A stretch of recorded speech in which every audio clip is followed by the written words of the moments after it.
I mean, the irony is not lost on me. So it's the enforcement date on Title IX here in the United States and over in Paris. We just saw a biological man hit a woman in the face for 46 seconds during an Olympic boxing round designed for women. It was the women's division, forcing the Italian boxer to actually give up her hopes of Olympic glory and forfeit.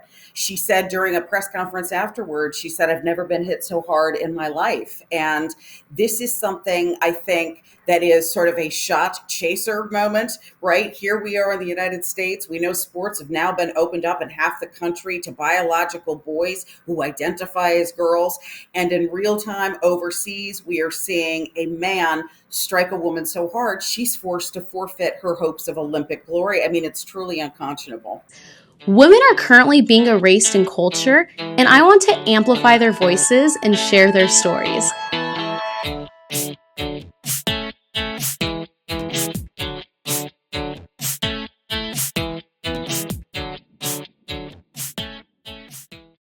Hi, friends. Welcome back to This is a Woman podcast. We have a great episode for you today. If you have been keeping up with what is going on in the world, you would know that the Biden administration is currently working on a Title IX rewrite.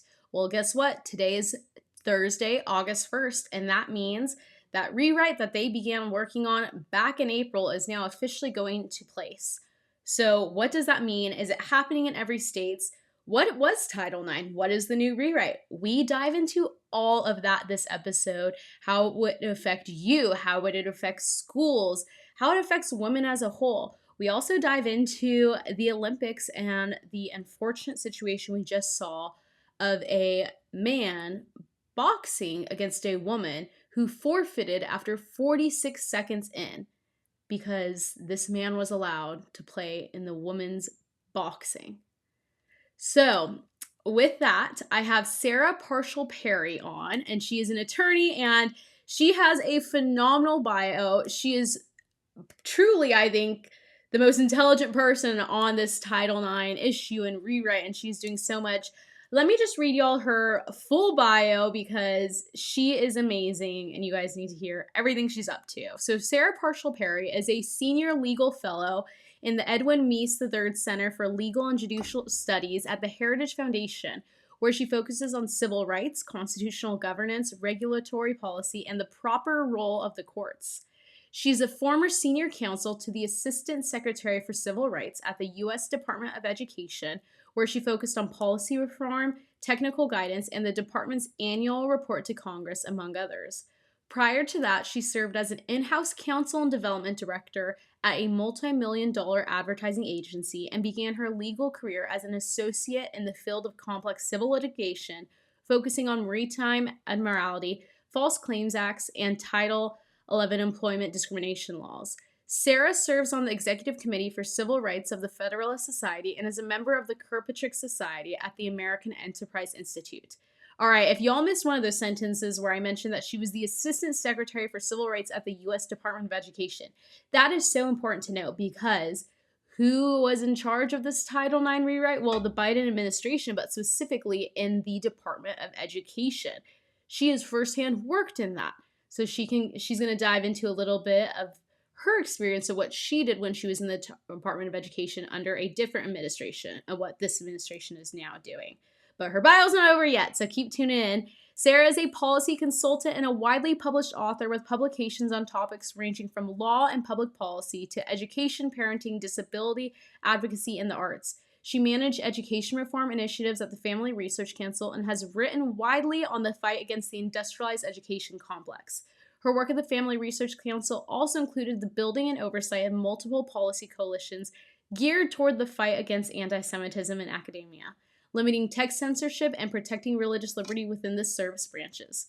Sarah has a law degree from the University of Virginia Law School, where she was an editor of the Virginia Journal of International Law, a recipient of the American Jurisprudence Award, a Phi Delta Phi Honor Society member, and a student practitioner before the Fourth Circuit U.S. Court of Appeals. She holds a bachelor's degree in journalism with honors from Liberty University. Sarah is the mother of 3 children and the author of just as many books on the trials and triumphs of parenting children on the autism spectrum. So, without any further ado, let's get into it. Well, hello, Sarah, and welcome to This is a Woman podcast. We are so excited to have you on today. Thank you for having me. I'm really looking forward to talking to you. Yes, so unless if you are living under a rock, you have heard there has been some issues with men and women's spaces in sports, lockers, bathrooms. This kind of more so recently began, but we have had protections in place known as Title IX. What is Title IX?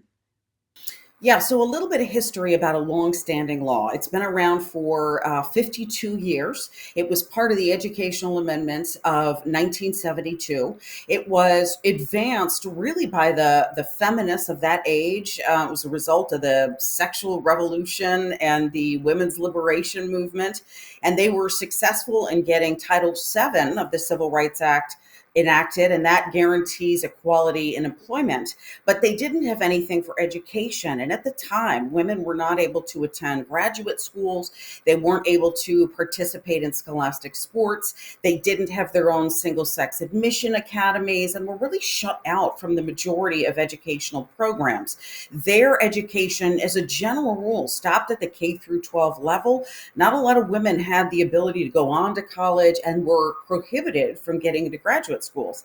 So this really accomplished, even though it was kind of a feminist juggernaut at the time, and it was advanced by very democratic, very liberal democratic senators at the time, it really has benefited all women. In fact, my daughter is going to be attending a Division II school on a volleyball scholarship, and my law degree is a direct product of my ability to attend graduate school. So it's benefited every woman in education, but the history, I think, has been forgotten by the modern liberals and progressives who are suddenly not only not silent on this, they are very vocally supporting an expansion of the definition of sex to include gender identity and expression.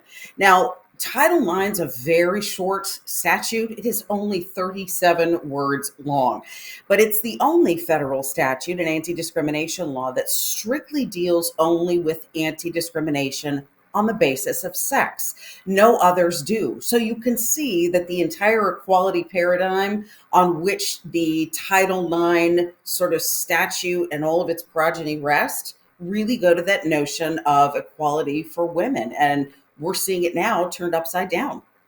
Absolutely. Like you said, this has opened the doors for women. And this wasn't done in the 1800s. This was done in 1972. That is honestly how recent Title IX is. And it has done so much for women just in the 52 years. But now we have President Biden, we have the Biden administration, and they've been working to rewrite Title IX. Before we dive into what this whole rewrite looks like and what it entails, does a president have the ability to rewrite Title IX? What is it legal for that to happen, or is this a normal process or not? So he did something called agency rulemaking, and every executive agency is given the authority under something called the Administrative Procedure Act to issue clarifying regulations that purports to sort of clear up any ambiguity for individuals who receive federal funds. In this case, obviously, there are thousands of educational institutions in the country that receive federal money.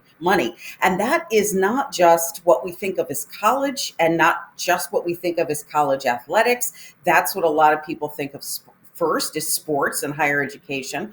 This is any educational program that receives a dollar, so much as a dollar of federal funding, directly or indirectly. So if you take, for example, a student on a reduced lunch program, even though you're a private school, you're subject to Title IX. If you operate a charter school or a vocational school, you're both subject to Title IX.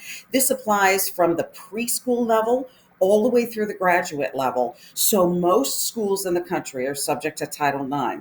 But this engaging in agency rulemaking was not a clarification of an ambiguous term. And therein lies the rub. In fact, what the Department of Education did at the president's request was to expand that definition of sex to include gender identity or expression.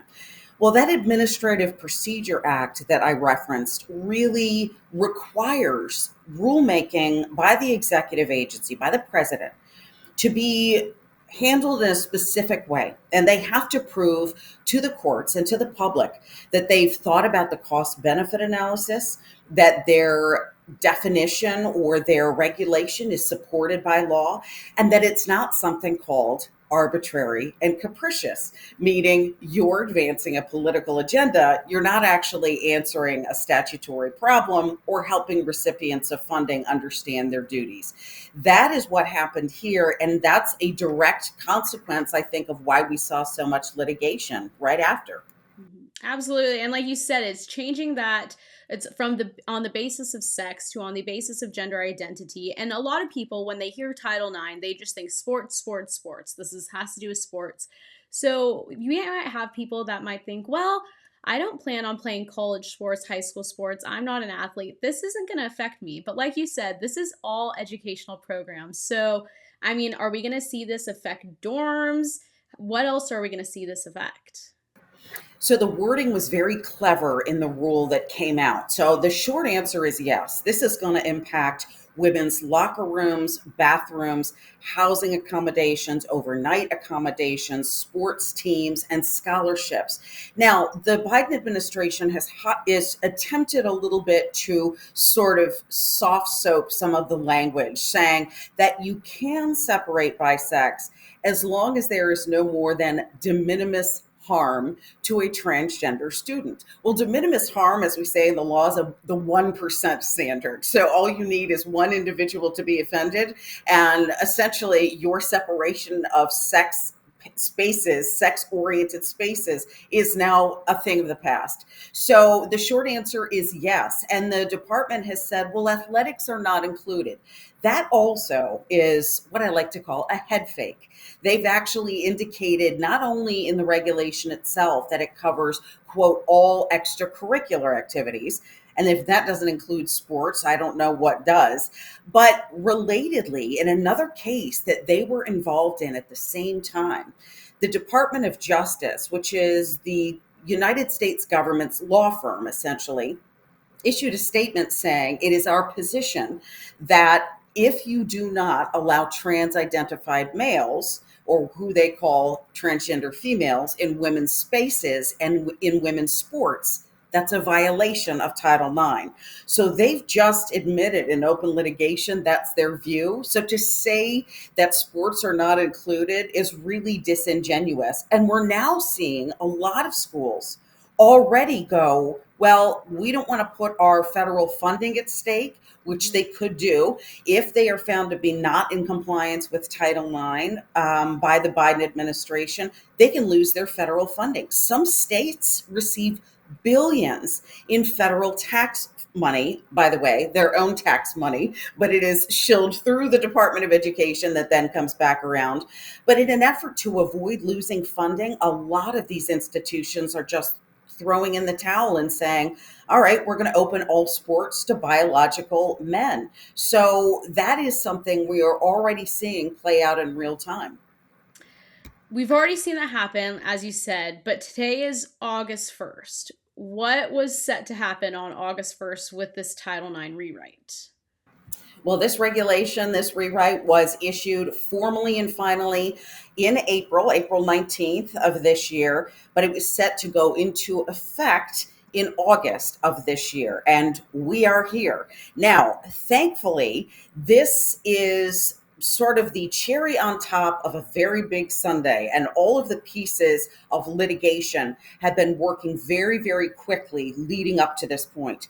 The minute the regulation dropped, we saw within 3 weeks 4 federal lawsuits, and they've only continued to populate. Now at this point, we have seen 3 federal courts, 3 federal appellate courts, the 5th, 6th, and 11th Circuit weigh in and issue injunctions now for 14 states. And then in 12 other states, we have seen federal district courts, trial courts, who've not yet gone up through the appellate level.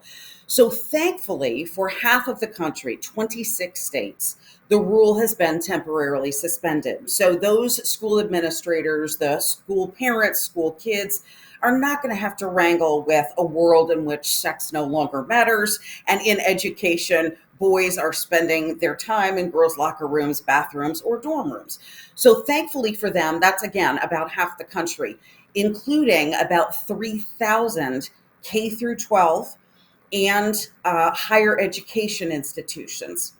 The reason there are certain specific institutions included is because in one of the cases in litigation, Moms for Liberty, the national organization that has members in every state except for two, has asked all of their members to identify at the court's request where their children are going to school.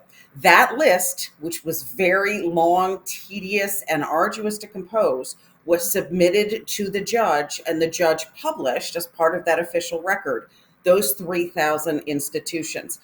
But for the rest of the country, and that's 24 states and millions of school kids from preschool through graduate school, we are looking at a world in which, as I said before, sex no longer matters. And ultimately, as you know, Sophia, this is destined for ultimate resolution. It has to be by the US Supreme Court.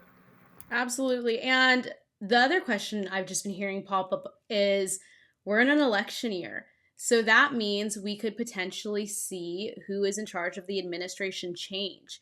If we do see that happen, what does this leave for the Title IX rewrite? Can it be undone by the next president, or are we going to have to just keep going to the Supreme Courts with the current lawsuits?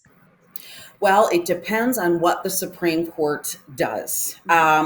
If the Supreme Court determines that the Title IX rewrite, top to bottom, and there are lots of provisions. In fact, we focused on the gender identity provision, but there are also provisions on free speech. Under this rule, this rewrite, you can now be subject to a Title IX sex harassment claim if you don't use a student's preferred pronouns or if you misgender a student.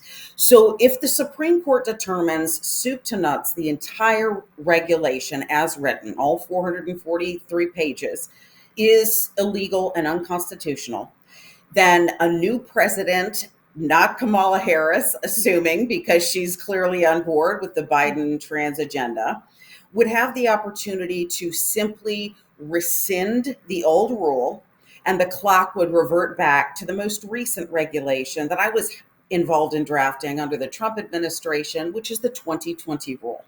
And in that rule, we clarified protections for religious institutions, religious colleges and universities.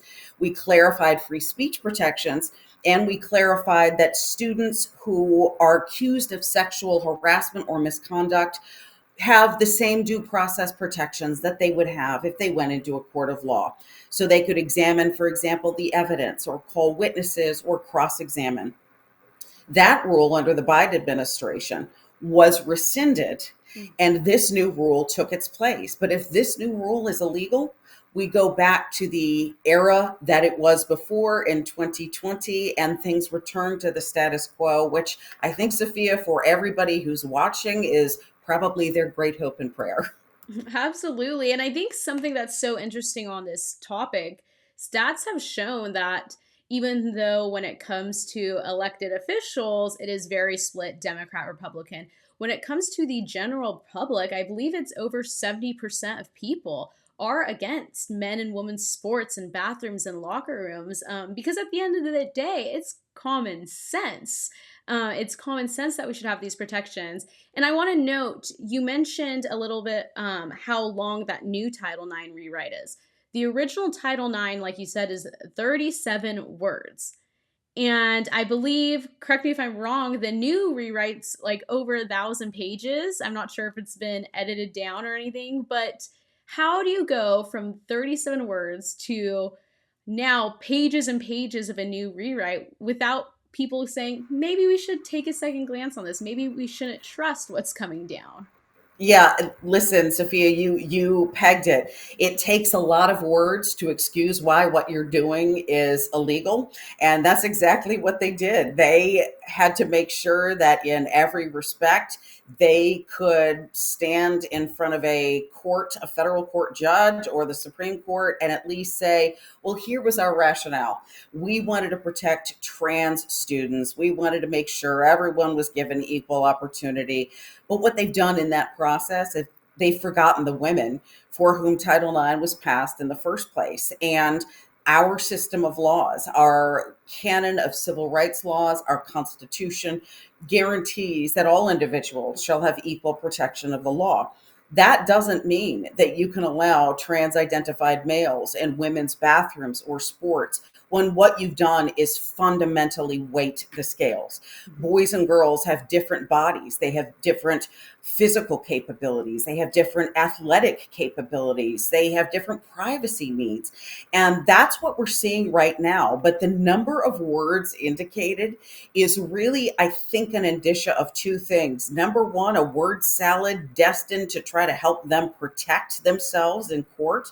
And number two, evidence of the fact that they wanted to change so much about a very simple statute that's been around working perfectly fine for 52 years. Absolutely. And we've also seen a lot of people in Congress stand up and take a stand against this. I know Representative Mary Miller, she recently came out, and I think it was HJ 165. And basically, I think they got it through the House as well. And she was basically saying that this was not done legally and that they want to bring it back to congressional approval. Is that correct? Or what are the details within that? No, that's exactly right. Mary Miller is a friend. This was something I think that was desperately needed. It was an attempt to define in civil rights law what a female was and what a male was, to essentially do, it was a national codification of what we've seen a lot of these states do in their defining sex acts. Now, if you had asked me 25, 30 years ago if I was going to use my law degree to help advise legislation related to defining what a woman is, I would say you're absolutely joking. But this is something that is never going to pass the Senate, unfortunately, because the Democrats right now have a majority in the Senate. So it essentially died on the vine, but I think it was incredibly important because it gives people who are going to their ballot boxes in November an idea of where their particular representative stands on the notion of biological reality and where they voted on a very simple proposition, medically, biologically defining womanhood for the sake of civil rights law in America. Absolutely. And so some people, which is a shocker to even comprehend that people think this, some people say this isn't really happening. Men aren't in women's sports and spaces. And we've seen it time and time again from the college level. We're seeing it, you see it happen in your local junior highs and your local just community sports. It is happening everywhere. But we just saw it probably on one of the biggest platforms you can get to being an athlete. We literally just saw this happen in the Olympics. And I think we saw this to a new level. This wasn't just a man competing in women's swim or women's volleyball. And we know there's injuries that are a result of that. But we just saw it at the Olympic level on boxing. What just happened with that? Yeah, I mean, the irony is not lost on me. So it's the enforcement date on Title IX here in the United States and over in Paris. We just saw a biological man hit a woman in the face for 46 seconds during an Olympic boxing round designed for women. It was the women's division, forcing the Italian boxer to actually give up her hopes of Olympic glory and forfeit.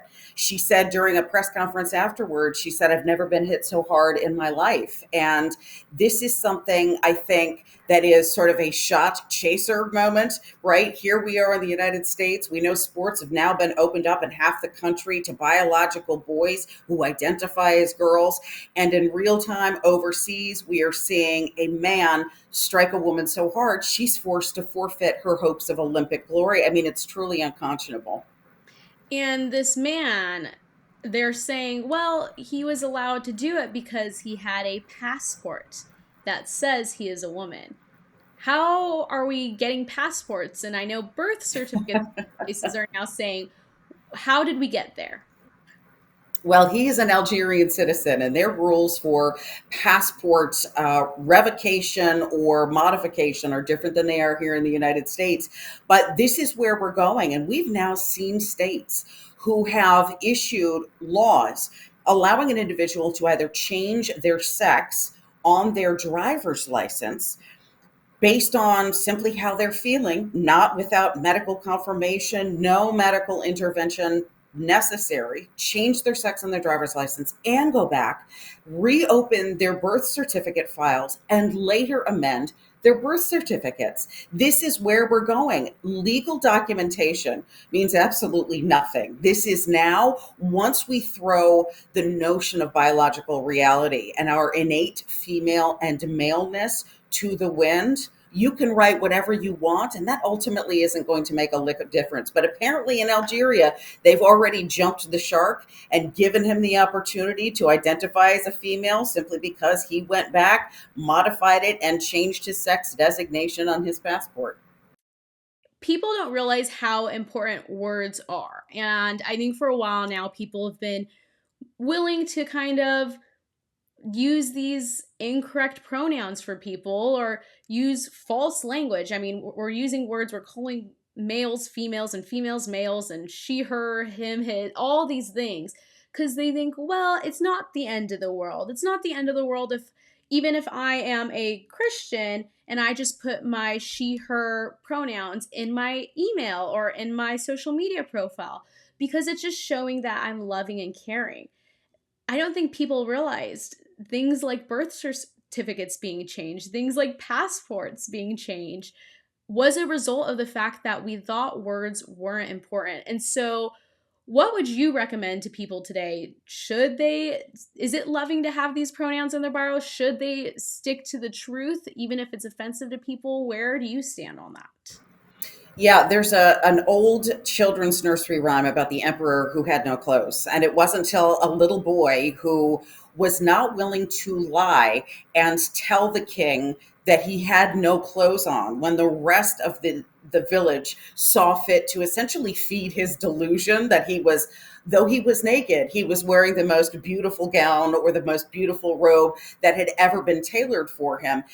I want everyone who's listening to be like that little boy and say, we refuse to lie. We refuse to tell others that we don't believe what we're saying. And it's never compassionate to feed someone's delusion. We don't have delusions about our own sexed reality, right? And we don't have delusions about the fact how that we are perfectly innately wired as God made us to be. So I refuse to put my pronouns in my bio. I refuse to check boxes when I am asked what my preferred pronouns are. And in fact, if I meet someone who identifies their pronouns to me, I automatically know that that individual has a particular worldview that I probably disagree with. So this is an age of real moral courage. In fact, as you mentioned, Sophia, 72% of Americans believe men don't belong in women's sports. And at least 65% of people believe parents should know if schools are secretly socially transitioning their minor children at school. The wind is at our backs, but we have to stand up and be louder and stronger than the very loud and vocal minority that we're hearing speak right now louder than us. Absolutely. It is time to stand strong in the truth because not standing in the truth is kind of what led to us getting here or led to culture accepting this. With that, right now with Title IX, and back to that just a tiny bit, you mentioned that there's 26 states that are currently they've going through the lawsuits, currently protected from now this new Title IX rewrite. What does that mean? And maybe this hasn't even been discussed. Maybe it has. But when I think I played college soccer, and so I played in California, we would travel to other states, and vice versa, other states would travel to us to play. So, what does this mean now? Let's say we have a state like California that is following the new Title IX rewrite, and they have a man on the women's team, and now they're going to be traveling to a state that has those protections. Has there been talk about what to do when it's now crossing state borders? Yeah, that's a really good question. And in fact, there are principles of federalism and conflict of laws at play. In fact, that's a very good part of what we are arguing about the rules illegality, because 26 states also have in place the protection for women's sports bills. They're often called Fairness in Girls Sports Act. They are sometimes called Women Sports Protection Act, something of that nature. But 26 states have already enacted those, some of whom do or do not fall under that protective temporary injunction that's been issued by so many federal courts. Their laws now conflict with federal regulation, with the Biden administration's interpretation of what Title IX, which is the preeminent sports law, what it actually means. That is a guaranteed conflict that the Supreme Court has to take. And in fact, just recently, this past Supreme Court term, they denied a motion for stay in a case called Labrador versus Poe. This is a case actually involving Idaho's Vulnerable Child Compassion Act. So this is related to a ban on gender quote affirming surgeries and procedures for minor children. And the Supreme Court refused to grant the plaintiffs, in this case, they were represented by the ACLU, refused to grant their request for relief and said this law can go into effect, except for the three individuals that are included in your lawsuit. You can't bar the whole state of Idaho from enforcing their duly enacted state law. And that's the language we need to focus on, because here, these are duly enacted state laws. The Supreme Court has said, they just told us in Dobbs very recently, it is for the states. It's for the essentially representatives, the people and their elected representatives who make these hot button political decisions, debate, philosophize, go to the ballot box. It's not for us as the federal judiciary to weigh in and say, we want to strike down your law because we've decided to take it on ourselves to act as ultimate arbiter of what a woman is or what level of transgender protection that individual needs. So we are guaranteed, if it gets to that point, to see the Supreme Court say these state laws are entirely legal, they are entirely constitutional, and when they conflict with Title IX, they don't have to follow Title IX, at least as long as that federal Title IX regulation is still in place. And if it's struck down, listen, the Supreme Court convenes the first Monday in October. Their first day is October 7th of this year, but their last conference in chambers, what's often called the long conference before the Supreme Court actually opens its doors. They've already got a number of these cases pending on the docket as concerns these particular issues on gender identity, women's sports, and parents' rights. So it's really anybody's guess, but it's going to be a patchwork, unfortunately, going forward into October. And for just the general public that is listening and they're upset, they're frustrated, is there anything they can currently do, whether it's just bringing awareness or legal actions? What can the general public do to kind of push back to this new Title IX rewrite? Yeah, I think it's really critically important, first of all, to keep talking about what the state of play is. 26 states. I would hammer that over and over again. And Speech First has a great map on X of the particular 26 states in which the rule has been enjoined, which is great for parents and educators and students in those states. They can take a deep breath going into the beginning of the school year, which for many is in 2 short weeks. So they're shielded. So I think talking about the state of play, talking exactly about what the rule includes, that it's not just the sports issue, it's locker rooms, bathrooms, private spaces, it's unconstitutional speech codes. It is now the elimination of due process protections for individuals in college who are accused of, God forbid, rape or sexual assault. I have a son in college. I want him to have, if he's ever accused of something, to have the benefit of a live hearing and the introduction of evidence and the ability to cross-examine.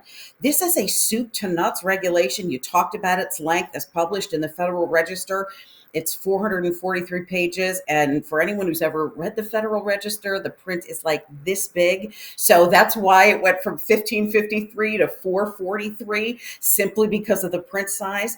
But I think continuing to talk about the fact 26 states are shielded, continuing to talk about the fact that this is a total overhaul of Title IX, going to your school board meetings, speak up at your school board meetings, talk to your principal, talk to your school administrator, find out what their plan is going into the school year. If you're not in one of those 26 states, what are they planning on doing right now and why? And what are your options as a parent? That may include, unfortunately, until the Supreme Court weighs in, making some really tough choices. For me, if it's the choice between allowing my daughter to compete on a volleyball team her senior year of high school and competing against a biological boy who might, for example, give her brain damage, as we just recently saw in a New England high school, I'm going to say, sorry, honey, I need to protect you. I don't want this happening right now. So keep talking about it. Make sure people are aware of the state of play. Talk up at your local school boards, talk to your school administrators,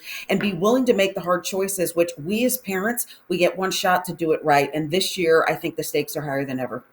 Absolutely. And I think noting how you're saying if it's the letting your daughter play her senior of high school or taking that step to protect her, I think that also starts with parents have these conversations with your kids, especially your elementary and junior high students, so that if they do get put in this situation, they come and tell you because they recognize it's wrong.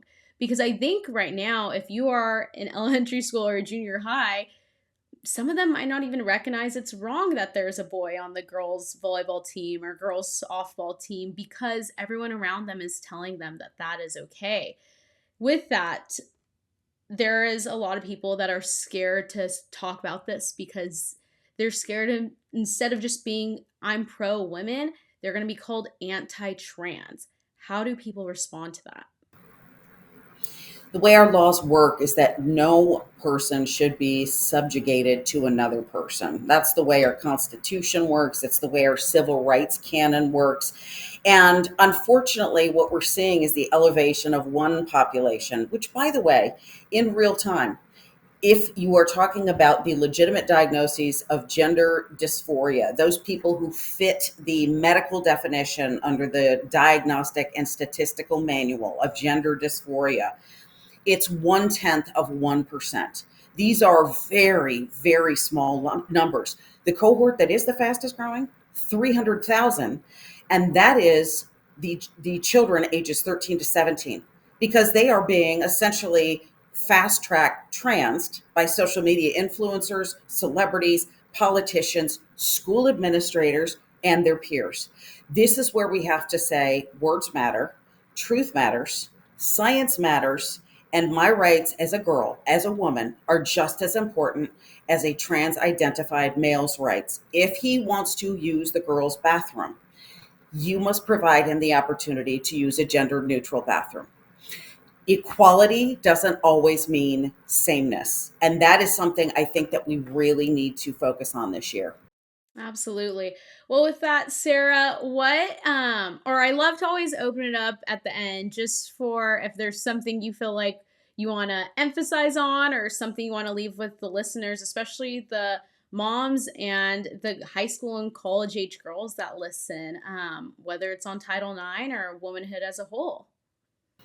Yeah, I think this is really sort of the women's rights movement redux, right? So I don't think any of us thought that conservative women would be sort of leading the charge on this second reoccurrence of trying to gain women's equality in spaces from employment to education. And yet here we are. And I think the more that we bend the knee to the trans orthodoxy and the more we don't fight what we are hearing from left-wing presidential administrators and left-wing politicians, whether it's the state or the federal level, and the more we back down and cower because we're afraid of being name called, friends, if you are not being name called, you're not doing it right. Okay. I get a ton of hate on X.